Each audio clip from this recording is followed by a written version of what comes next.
ये देखिएगा श्री गुरु नानक साहिब की प्राण संगली सटीपन, प्रथम भाग श्री गुरु नानक साहिब विरचित। श्री नानक साहिब ने अपने कर कमलों से रची है प्राणों का अपूर्व कवच, जो सूरत शब्द योग साधन में अमोघ तारों से रचा हुआ है। आगे देखो ये कहाँ से छपा है। प्रकाशक है वेलबीडियर प्रिंटिंग वर्क्स। ये 56A/13 मोतीलाल नेहरू रोड इलाहाबाद से। इसके संपादक कौन है ये देखिएगा। ये है श्री संपूर्ण सिंह। श्री संपूर्ण सिंह तरन तारण पंजाब से। इन्होंने इसकी भूमिका में क्या लिखा है देखिएगा। पहले आवश्यक सूचना पढ़ते हैं। गुरु नानक साहिब जी ने यह अपूर्व ग्रंथ प्राण संगली किस अवसर पर सिंगला द्वीप में वहाँ के परम भक्त राजा शिवनाभ जी को उपदेश करके बख्श दिया, और फिर उनकी 5वीं गद्दी के अधिष्ठाता गुरु अर्जन देव जी ने उसे कैसे सिंगला द्वीप से मंगवाया था, और किस कारण से उसे गुरु ग्रंथ साहिब के संग्रह से अलग रखा। इसका वर्णन गुरु नानक साहिब के जीवन चरित्र में दूसरी यात्रा के आखिर के हिस्से में और टिप्पणकार के निवेदन में लिखा है। गुरु नानक साहिब ने यह अनमोल ग्रंथ नाम प्राण संगली क्यों रखा, यह तो पक्के तौर पर वही कह सकता है जिसकी गति उनकी सी हो। ओए होए होए, कहते ये क्यों नहीं गुरु ग्रंथ साहिब में प्राण संगली को जोड़ा। इसके विषय में तो वो ही बता सकता है जिसकी गति उनकी सी हो, यानी नानक साहिब जैसे महापुरुष होंगे वही बता सकेंगे कि किस कारण से प्राण संगली को गुरु ग्रंथ साहिब मना लिया। तो भी कुछ लखावा उसका उनके उस वचन से होता है जो कि निज मुख से उन्होंने राजा शिवनाभ से कहा। ई ग्रंथ मेरी देह है, मेरा स्थूल रूप है, प्राणों मेरिया का संग्रह कहे कवच है, जगत समुद्र का ई पुल है, जगत से पार करने का इसके अंदर जो मार्ग लिखा है वो समझो पुल है। ई प्राण संगली में तैनू बख्शी है, ये ई अजर वस्तु है, सोते ही जरी है, यानी तू इसके योग्य है, तूने विश्वास किया इसके ऊपर। ई प्राण संगली अमृत प्रवाह है, और तेरे ही मुख विखे प्रवेश हुई है। होर 3 लोकां विच इस वस्तु ਨੂੰ संभालता कोई नहीं, ताते प्राणों विखे प्राण संगली रखनी। इस वचन से स्पष्ट होता है कि यह ग्रंथ प्राणों का संग्रह रूप है। ये टिप्पणी करने वाला जो विवेचन करता है वो अपनी सोच बता रहा है। संभव है कि इसको गुरु ग्रंथ साहिब की जिल्द में शामिल न करने की वजह यही हो कि गुरु अर्जन देव जी ने समय अनुसार इसे हरेक छोटे बड़े की दृष्टि में लाना उचित न समझा। अब बहुत कुछ तो यह क्लियर इसने कर दिया इस टिप्पणी करने वाले ने कि हो सकता है इस प्राण संगली को गुरु ग्रंथ साहिब में श्री अर्जुन देव जी ने इसलिए नहीं रखा होगा कि ये नहीं चाहते होंगे कि ये किसी छोटे बड़े की नज़र में आवे इसमें लिखा हुआ वर्णन है। तो फिर इसमें यह भी लिखा है कि ये तो वही बता सकता है कि क्यों नहीं शामिल की गई जो उन्हीं जैसी गति का होगा, उन कैसा ही होगा। तो पुण्यात्मा इसका ये अभिमान ना करना, परमात्मा की दया है आपके ऊपर। इस दास को इस योग्य बनाया कि इन सदग्रंथों को दास समझ रहा अच्छी तरह।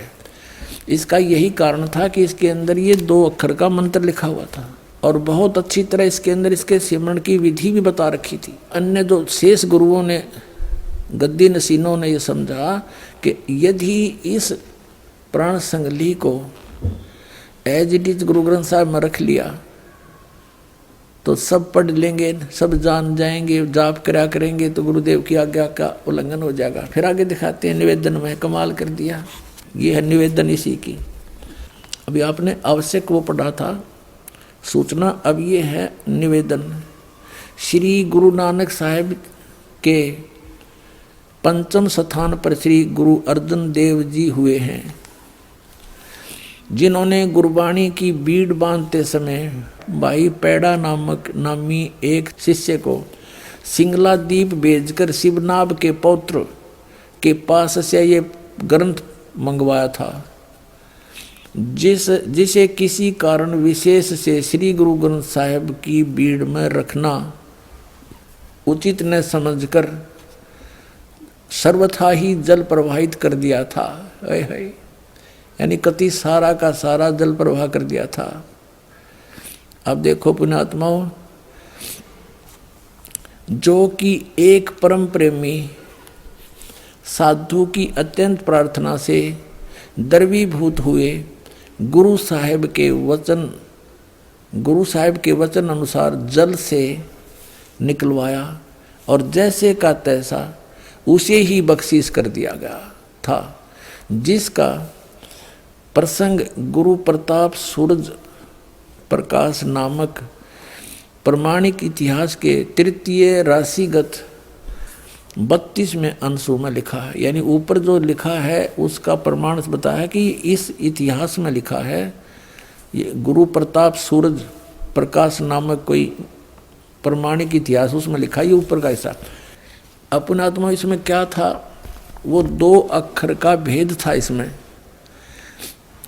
और एक इसमें फिर भी थोड़ा सा हिंट रह गया एक स्थान पर ओनली, पूरी इस प्राण संगली में एक स्थान पर, और वो इन समझ में ना आई जिन्होंने इसमें रख लिया, बाकी इसमें से निकाल दिए गए क्योंकि ये पूर्ण नहीं है प्राण संगली। इसमें टिप्पणी कारण लिखा है कि एक जगह तो इसके 80 अध्याय लिए हैं, दूसरी जगह इसके 113 अध्याय लिए गए हैं। फिर ये भी संकेत बताया गया कि इसमें 160 अध्याय थे, और अब तक ये केवल 113 ही प्रकाश में है, तो बाकी कहाँ गए, तो वो नहीं लिए गए।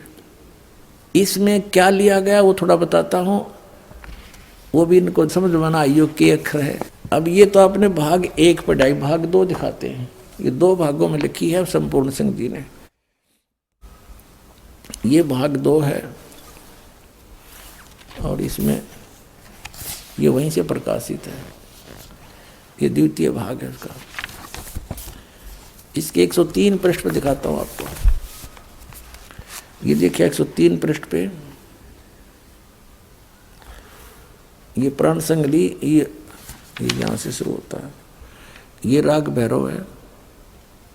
मेला पहला जहाँ हो समझो गुरु नानक देव जी के सीधे वचन हैं। इसमें क्या लिखा है 103 पृष्ठ पे दूसरा भाग, इसमें लिखा है कि साध संगत मिलिया मन माना और ना मैं ना, ये ओम है स्पष्ट, ये ना मैं ना है, यो है इसके साथ लगना था, ये गलती से इसके साथ लग गया, नहीं इसका हूँ समझ लिया हूँ। ये है ना मैं ना ओम सोहम जाना है। यहाँ इस ना का अर्थ है नाम, तेरा के ना है, जैसे हम सिंपल भाषा में बोलते हैं, और पंजाब क्षेत्र में भी यही बोलते हैं, लगभग मिलती जुलती भाषा। तेरा की ना है, तो ये ना मैं ना, तेरा की नाम है, ना मैं ना है, ओम सोहम जाना, नामों में नाम, ओम सोहम जाना, ये 2 अक्षर का ये है। अगर ये इसके साथ ना जुड़ा होता तो इसमें भी नहीं रहता यो, इसको भी निकाल देते बिल्कुल। अब इसके लिए थोड़ा सा और आपको स्पष्ट करते हैं। ये देखो, ये है 150 पृष्ठ पे, और इसके यहाँ क्या है ये देखो, ये ओम है ना, ओम दर है, तो यहाँ कोई इसको गलती ना समझ ले कि भाई हूँ लिखा हूँ नहीं है ये, क्योंकि उसका कोई सेंटेंस नहीं बनता वैसे तो। अब इस ओम को इन्होंने टिप्पणी की है 2 नंबर पे, इस ओम को ऐसे लिखा है, इसको ओम ओम दर है ना, ओम दर, तो इसका औं कहते, फिर पंजाबी में अगर औं कहे तो फिर यहाँ भी औं होना चाहिए था ये, तो यहाँ इसको ओम दर स्पष्ट कर दिया, ओम अलग दर अलग, ओम दर, तो ये वही ओम है। तो यहाँ फिर 103 पृष्ठ पर फिर देखो, इसमें स्पष्ट लिखा है, 103 पृष्ठ पर हम फिर आगे हैं इसी पे दूसरे भाग में। यहाँ फिर देखो, साध संगत मिलिया मन माना है, और ना मैं नहा, ये एक बिंदी है, दो नहीं, ना मैं नहा ओम सोहम जाना, ना है, नामों में नाम है ओम सोहम, ये जाना, ये सब नामों में एक श्रोमणी नाम, ये दो मंत्र का है। और इसे क्या बताते हैं, सगल भवनमय एक का ज्योति, सतगुरु पाया सहज स्रोत, और नानक कलबिस काटता ही सहज मिले अमृत सिंचाई, कि इस दो मंत्र के नाम ते ये कलबिस माने पाप कटते हैं। अपने आत्माओं